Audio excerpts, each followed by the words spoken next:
एक छोटे से गांव में बलराम नाम का लकड़हारा अपनी दूसरी पत्नी उर्मिला दो छोटे बच्चों के साथ रहता था। उसके बेटे का नाम हर्ष और बेटी का नाम अंजू था, जो उसकी पहली पत्नी के बच्चे थे। बलराम दिन भर जंगल में लकड़ी काटता था और फिर शाम को उन्हें बाजार में बेच आता था। लकड़ियों को बेचकर उसे जो थोड़े बहुत पैसे मिलते थे, उन्हीं से उसके घर का गुजारा होता था। बीत जाते हैं, लकड़हारे की आमदनी बहुत कम हो जाती है, इसलिए उसकी पत्नी उससे फिर जिद करती है कि बच्चों को जंगल में छोड़ दो। लकड़हारा अपनी पत्नी को बहुत मना करता है कि वो अपने बच्चों को कहीं छोड़ने नहीं जाएगा, लेकिन पत्नी के बार बार कहने पर वो बच्चों को दोबारा जंगल में छोड़ने के लिए राजी हो जाता है।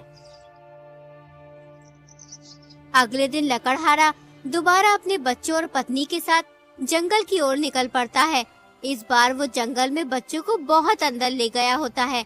फिर वो बच्चों से बोलता है, तुम दोनों यहीं हमारा इंतजार करना, मैं लकड़ी काट कर ला रहा हूँ, हम कुछ ही देर में वापस आ जाएंगे।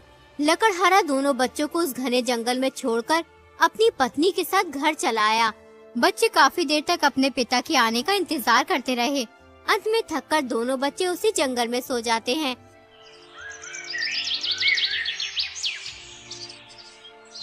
सुबह होने पर जब बच्चों की आंख खुलती है तो हर्ष डर से है। डरो मत भाई, हम इस बार भी घर जाने का कोई न कोई रास्ता जरूर निकाल लेंगे, बस तुम्हें मेरी रास्ता ढूंढने में मदद करनी होगी। दोनों भाई बहन बहुत देर तक जंगल में भटकते रहते हैं, लेकिन उन्हें घर जाने का कोई रास्ता नहीं मिलता। उसी जंगल में एक आदमखोर बुढ़िया रहती थी। उसे इंसानों का मांस खाना बहुत पसंद था। इस बार उसने बहुत दिनों से इंसानी मांस नहीं खाया था।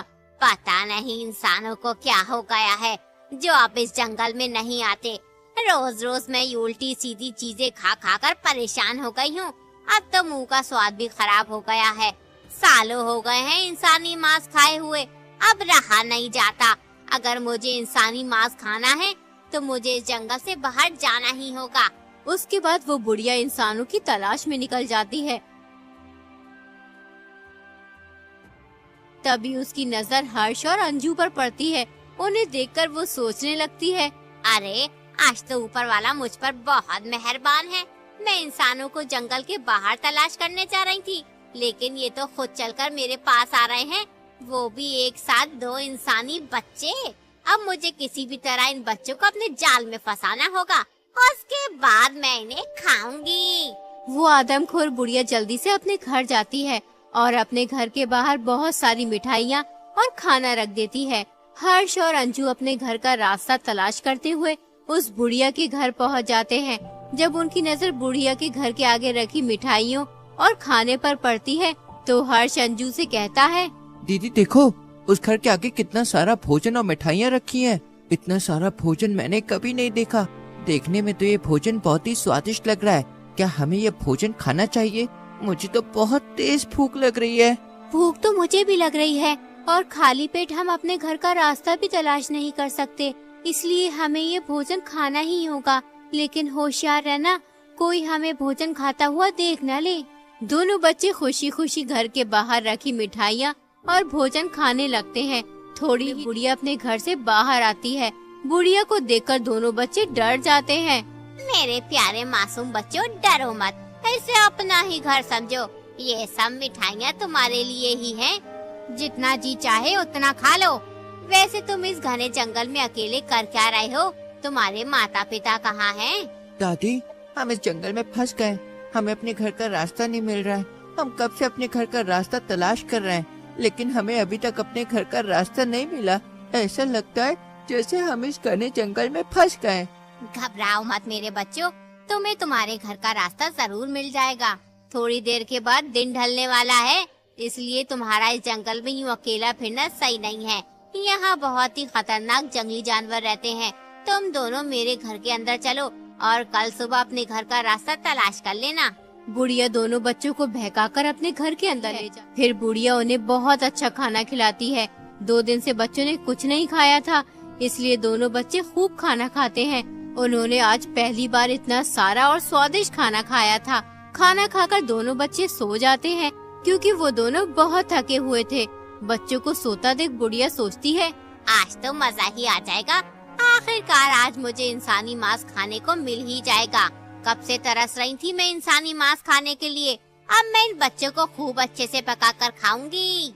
वो बुढ़िया बहुत खुश थी क्योंकि उसके जाल में एक साथ 2 बच्चे फंस गए थे। उसने चुपके से उन दोनों बच्चों को एक रस्सी से बांध दिया। फिर बुढ़िया दोनों बच्चों को जगाते हुए बोली, उठो आलसी बच्चों, कब तक सोते रहोगे? अब मैं तुम दोनों को पकाकर खाऊंगी। पहले तुम्हारे भाई को खाऊंगी और उसके बाद तुम्हें खाऊंगी। बुढ़िया की बात सुनकर दोनों बच्चे बहुत डर गए। वो डरते हुए बुढ़िया से बोले, दादी, आप हमें क्यों खाना चाहती हो? हमने आपका क्या बिगाड़ा?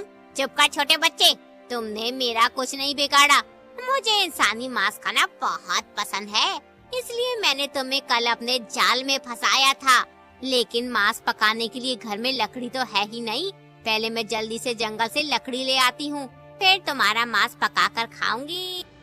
इतना कहकर बुढ़िया जंगल की ओर लकड़ी लेने चली जाती है।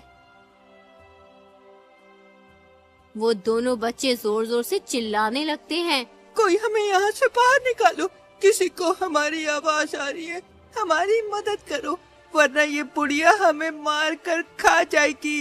कोई हमारी मदद करो। इससे अच्छा तो यही होता कि हम लोग जंगल में ही भटकते फिरते और कोई जंगली जानवर हमें खा जाता। बच्चे जोर जोर से चिल्लाकर रो रहे होते हैं, लेकिन उस घने जंगल में कोई भी उनकी मदद करने नहीं आता। तभी एक बौना आदमी उस जंगल से गुजर रहा होता है। जब उन दोनों बच्चों की आवाज उस बौने आदमी को आती है, कोई हमें यहाँ से बाहर निकालो, किसी को हमारी आवाज आ रही है, हमारी मदद करो, वरना ये बुढ़िया हमें मार कर खा जाएगी। कोई हमारी मदद करो। तो वो तुरंत ही उस बुढ़िया के घर में घुस जाता है। वो जल्दी से दोनों बच्चों को खोल देता है। फिर वो बच्चों से कहता है, तुम लोगों को यहाँ किसने बांध कर रखा हुआ है? मुझे तुम्हारी आवाज सुनाई थी, इसलिए मैं तुरंत तुम्हारी मदद करने चला आया। हमें यहाँ एक आदमखोर बुढ़िया ने बांध कर रखा है। वो बच्चों को बहका कर अपने घर ले आती है और फिर उनका मांस खाती है। हम दोनों भी उसके बहकावे में आ गए थे। वो हमें भी खाना चाहती है। लेकिन वो आदमखोर बुढ़िया है कहाँ? कहीं दिखाई नहीं दे रही। वो जंगल में लकड़ी लेने गई है, जिससे हमारा मांस पकाकर खा सके।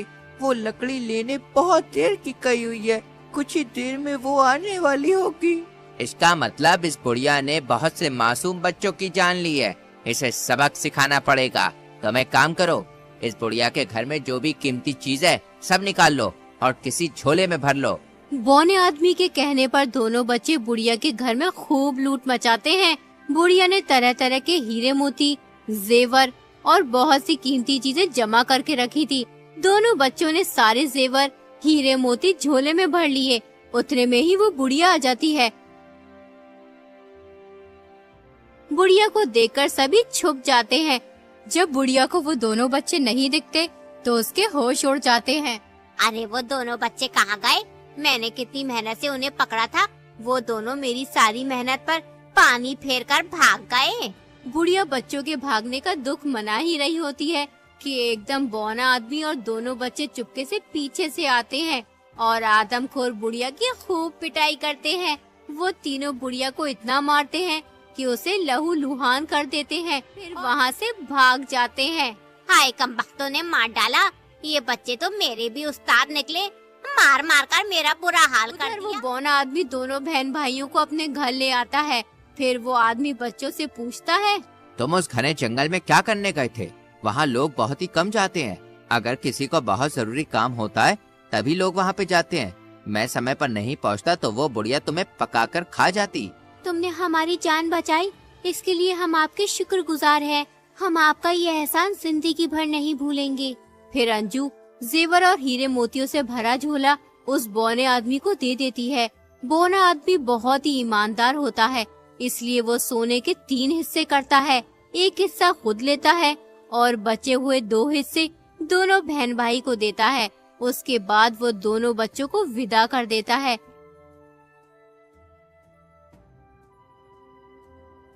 थोड़ी ही देर में दोनों बच्चे बौने आदमी के घर से बहुत दूर निकल आते हैं। कुछ ही देर में उन्हें अपने घर जाने का रास्ता मिल जाता है। फिर वो जल्दी जल्दी घर की तरफ कदम बढ़ाना शुरू कर देते हैं। थोड़ी ही देर में दोनों बच्चे अपने घर पहुंच जाते हैं। घर पहुंचकर उन्होंने देखा कि उनका पिता एक कोने में बैठकर रो रहा होता है और बहुत दुखी दिखाई देता है। जैसे ही दोनों बच्चे लकड़हारे के पास पहुँच, लकड़हारा दोनों को गले लगा लेता है और बोलता है, मेरे बच्चों, कहाँ थे तुम? मैंने तुम्हें बहुत याद किया। जिस दिन से मैंने तुम्हारी सौतेली माँ के कहने पर तुम दोनों को जंगल में छोड़ा था, उस दिन से आज तक मुझे एक पल के लिए भी चैन नहीं मिला। मैं हमेशा खुदा से रोकर यही दुआ करता था कि मेरे दोनों बच्चे वापस लौट आए। खुदा ने मेरी दुआ सुन ली। अब मैं कभी तुम्हें अपने से अलग नहीं होने दूंगा और न ही तुम्हें किसी तरह की तकलीफ होने दूंगा। पिताजी, हमने आपको बहुत याद किया। हमें जंगल में एक आदमखोर बुढ़िया ने पकड़ लिया था, लेकिन हमें एक बौने आदमी ने उस आदमखोर बुढ़िया से बचा लिया। हमने उसकी बहुत पिटाई की और उसके सारे जेवर हीरे मोती ले आए। दोनों बच्चे अपने पिता से मिलकर बहुत खुश थे। फिर उन्होंने सोने से भरा झोला अपने पिता को दे दिया। लकड़हारे को अपनी आंखों पर विश्वास नहीं हो रहा था। इतना सारा धन तो उसने अपनी जिंदगी में कभी नहीं देखा था। फिर लकड़हारा अपनी पत्नी को बुलाता है और बच्चों की सारी बात बताता है। बच्चों की बात सुनकर उनकी सौतेली माँ को अपनी गलती का एहसास हो जाता है। वो दोनों बच्चों से माफी मांगने लगती है। बच्चों, मुझे माफ कर दो। मेरी वजह से तुम्हें इतनी मुसीबतों का सामना करना पड़ा। मैंने ही तुम्हारे पिताजी से कहा था कि वो तुम्हें जंगल में छोड़ आए। इसमें तुम्हारे पिताजी की कोई गलती नहीं है। मैं अपनी गलती पर बहुत शर्मिंदा हूँ। हो सके तो मुझे माफ कर दो। दोनों बच्चे अपनी सौतेली माँ को माफ कर देते हैं। इतना सारा धन पाकर लकड़हारा बहुत खुश होता है। इस तरह उन लोगों की गरीबी दूर हो जाती है और उसके बाद लकड़हारा अपने दोनों बच्चों और पत्नी के साथ खुशी खुशी रहने लगता है।